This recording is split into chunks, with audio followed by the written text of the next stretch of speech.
네, 미국 대선이 이제 100일 앞으로 다가왔습니다. 트럼프 대통령이 재선에 성공하느냐, 민주당이 정권을 탈환하느냐가 관심인데요.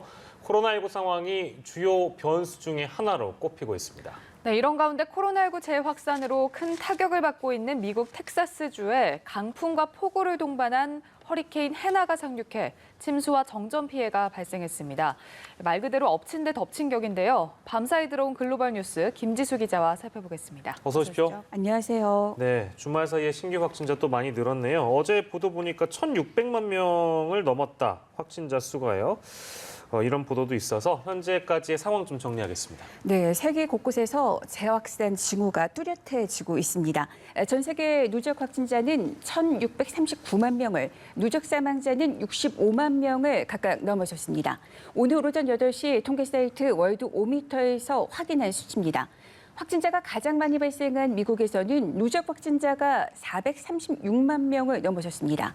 미국 다음으로 피해가 큰 브라질에서는 누적 확진자가 241만여 명, 인도에서는 143만여 명으로 확산세가 가파라지고 있습니다. 최근 코로나19가 다시 확산하면서 큰 타격을 받고 있는 미국 텍사스주에 강풍과 폭우를 동반한 허리케인 해나가 상륙해 침수와 정전 피해가 났습니다. 허리케인 해나는 현지 시간 25일부터 텍사스 남부 해안가와 케네디 카운티 등 동부 지방에 강한 비를 뿌렸습니다. 허리케인 해나는 위력이 가장 강한 1등급으로 한때 최대 풍속이 시간당 145km에 달했습니다. 미 허리케인 센터는 26일 해나의 최대 풍속이 시간당 95km에 이른다며 추가적인 폭우가 예상된다면서 주의를 당부했습니다.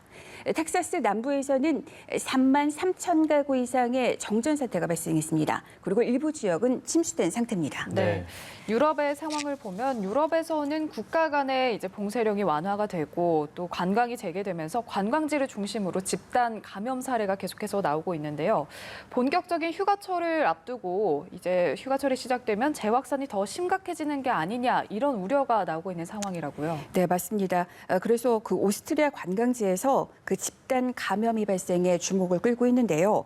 관광지로 인기가 높은 오스트리아 중부의 한 호수 마을에서 24일 확진자가 발생해 당국이 주민 등 600여 명을 대상으로 검사를 진행했습니다. 현재 최소 44명이 확진 판정을 받았는데 당국은 이들이 마을 술집에서 파티가 열리는 동안 감염된 것으로 잠정 파악했습니다. 이번 집단 감염의 시선이 쏠리는 건 지난 2월에 유시글 사태를 떠올리게 하기 때문입니다. 유시글은 오스트리아의 스키 명소로 이곳을 방문한 관광객 수백 명이 감염된 것으로 알려지면서 유럽 내 진원지 중 한 곳으로 지목을 받았습니다. 스페인의 사망자 수가 정부가 발표한 공식 집계치보다 최대 60% 더 많을 수 있다는 보도가 나왔습니다. 스페인 정부가 밝힌 코로나19 공식 사망자 수는 2만 8천여 명입니다. 스페인 코로나19 사망자 수는 현재까지 4만 4천여 명에 이를 것으로 추정된다는 겁니다.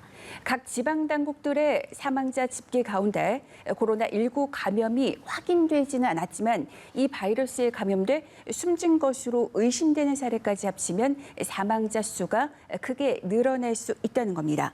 스페인 정부는 마드리드, 바르셀로나 등 대도시를 중심으로 집단 감염이 잇따라서 봉쇄를 다시 확대하고 있습니다. 네, 스페인 소식이었고 코로나19 발생 상황과 관련해서 우리가 눈여겨볼 국가 중에 한 곳은 또 일본인 것 같습니다. 일본의 경우에는 긴급 사태를 조기에 좀 해제하면서 감염이 다시 늘어온 상황인데 최근 들어서 이 확진자 수를 보면 이게 긴급 사태 때보다 더 심각한 상황인 것 같아서 일본 상황은 최근 어떻습니까? 네, 매우 정확한 지적인데요. 그 일본에서 어제 835명의 신규 확진자가 나왔습니다.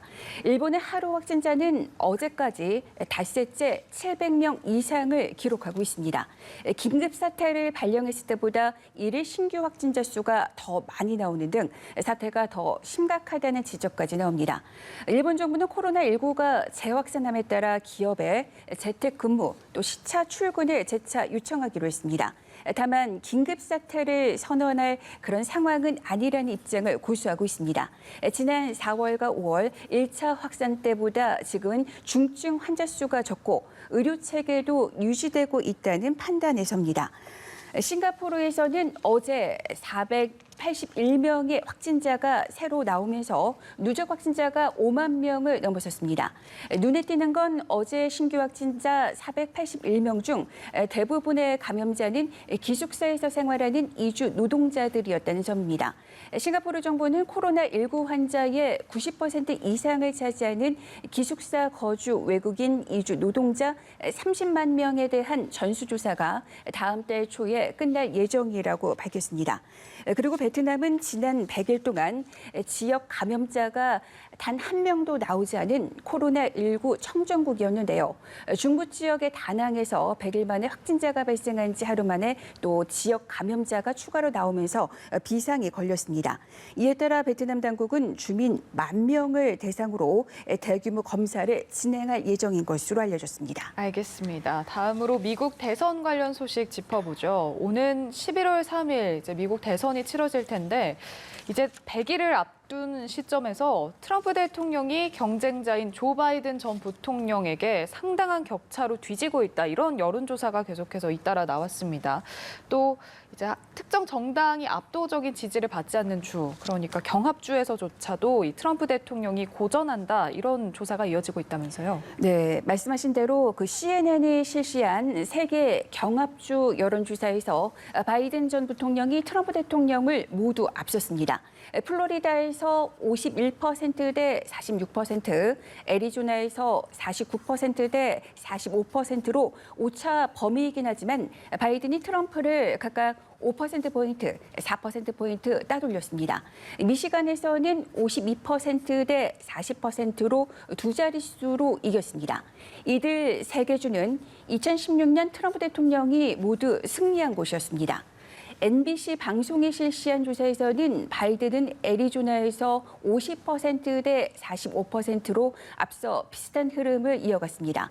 또 CBS 조사에서는 바이든이 미시간에서 트럼프를 48대 42%로 앞섰습니다. 경합주에서 선전을 바탕으로 바이든은 전국 단위의 여론조사에서 격차를 더 벌리고 있습니다.